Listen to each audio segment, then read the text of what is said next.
Good afternoon, Cross Timbers. Today is Wednesday, November 30th. This is Texan TV News, a product of the Texan News Service, and I am Mackenzie Boone. In today's headlines, a U.S. businessman is released from Aruba jail. American Airlines parent company files for bankruptcy protection. The Texas Wedding Expo. Tarleton Band to present final performance of the semester. And sports. Now, today's top story.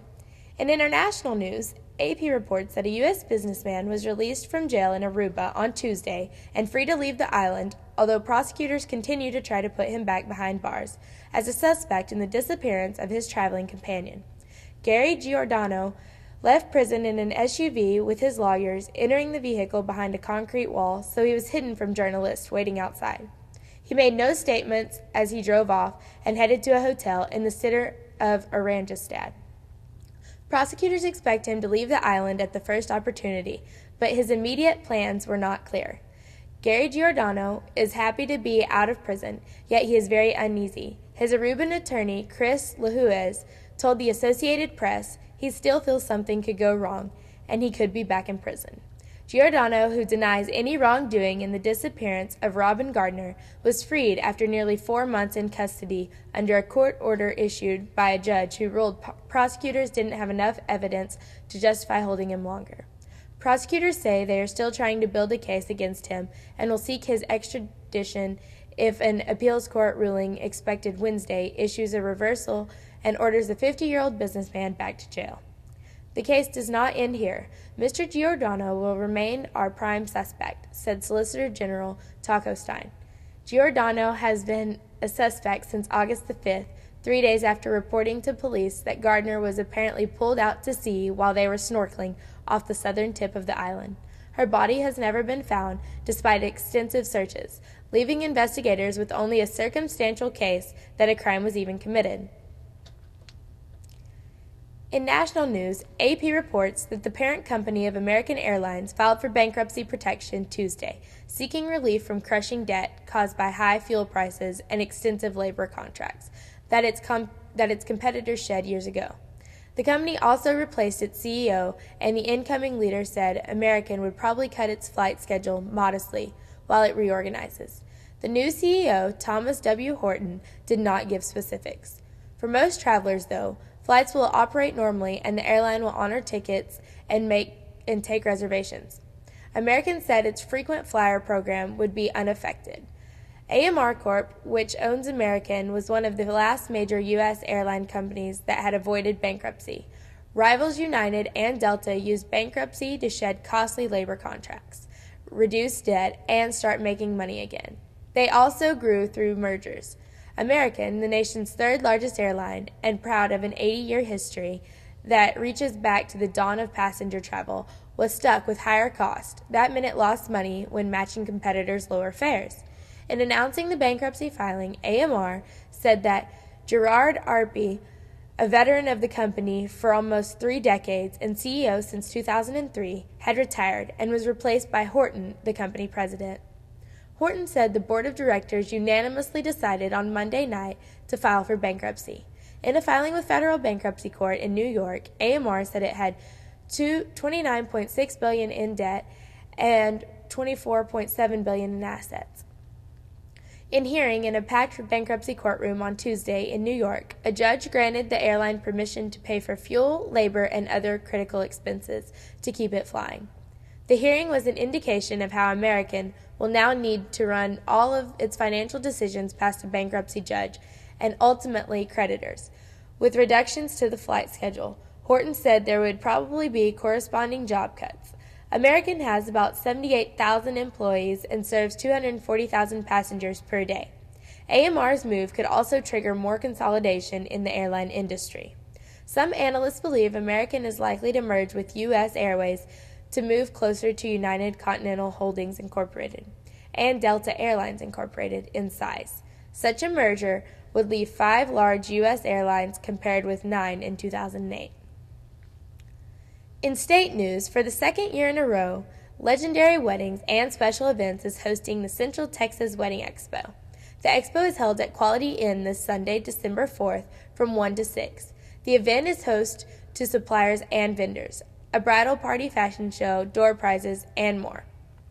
But the ultimate prize is a free wedding at Chapel on the Bosque, planned and coordinated by Legendary Weddings. Tarleton Senior Callie Fender is here in the studio with us. Callie is the student director of the Expo. Thank you for coming in, Callie. Who is providing the dresses for the fashion show? Damafi Bridal in Fort Worth is a Tarleton alum, and she's providing, I think, 20 dresses this year for the Central Texas Wedding Expo. Okay. Can you tell us more about the free wedding, and how does a bride go about entering the drawing? The free wedding is planned and coordinated by Legendary Weddings and Special Events. It's at the Chapel on the Bosque here in Stephenville, and you enter the drawing when you come through and register on a registration card, and we'll have the drawing at the end of the day. Okay. Wedding expos are generally geared towards brides, but will there be activities for moms in the bridal party as well? Yes, we have games that are going to go on every 15 to 30 minutes, and one of them includes Bridal Party Feud, which you use the bridal party to help you answer your questions. Okay, and how many vendors do you expect this year? We have 19 vendors this year, including the Do-It-Yourself Brides booth that's put on by Legendary, and also Legendary's booth as well. Okay. Thank you, Callie. The Central Texas Wedding Expo will be held in the Deluxe Ballroom from 1 to 6, and admission is $5.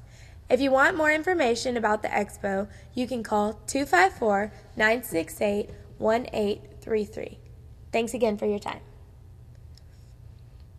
In regional news, the Empire Tribune reports that the Tarleton Wind Ensemble and University Band will be presenting their final act of the fall semester at 7:30 Monday, December 5th in the Clyde H. Wells Fine Arts Auditorium. General admission is $5 or free with Tarleton ID, featuring a multimedia experience for concert goers. What If They Are Right will include a light show as well as video and imagery, and explore some of humanity's greatest questions and fears concerning the existence of aliens and angels to the prophecies depicting the end of the world. Tickets go on sale 1 hour before the performance and will be available at the Fine Arts Auditorium box office. A reception will also be held in the Fine Arts Gallery following the concert. For more information, contact Dale Cox at 254-968-9291. It's the holiday season at Tarleton State. This season, Tarleton holds its first Hoodies for Holidays. Students, faculty, and staff are encouraged to donate their hoodies in the box that is located around campus. Tarleton's Amanda Ritchie explains the event. ODK, which is the National Leadership Honor Society. This year we have partnered with Cummy Mobile Foods Incorporated to have our first annual Hoodies for the Holidays. We're collecting hoodies to be distributed on the route, which is all located in Stephenville. We need hoodies of all sizes, so if you have time, you can drop them off. Boxes are located in the Thompson Student Center, Student Lounge in the library, the Dean's Office in the Business Building, as well as at Barefoot Athletics. Hi, I'm Amanda. This week in sports, the Associated Press reports that the Detroit Lions star defensive tackle has been suspended by Commissioner Roger Goodell for 2 games without pay for unsportsmanlike conduct in a Thanksgiving Day game against the Packers, after scuffling with a guard and then stomping Dietrich Smith's right arm as he got up to walk away. The NFL says Sue is appealing the suspension if he doesn't win the appeal. He will not play against the Saints or in a December 11th matchup with Minnesota at home before being reinstated. Today's weather will have a high of 58 and a low of 38. Tonight with mostly clear out. Today's broadcast was produced by Kate O'Neves, Hannah Miller, Paige Poth. You can follow us on ustream.tv/user/Texan News Service. Don't forget to tell your friends about us and become a fan of Texan TV News on Facebook. I am Mackenzie Boone. Tune in tomorrow for the latest news from the Tarleton State University campus in Stephenville, Texas.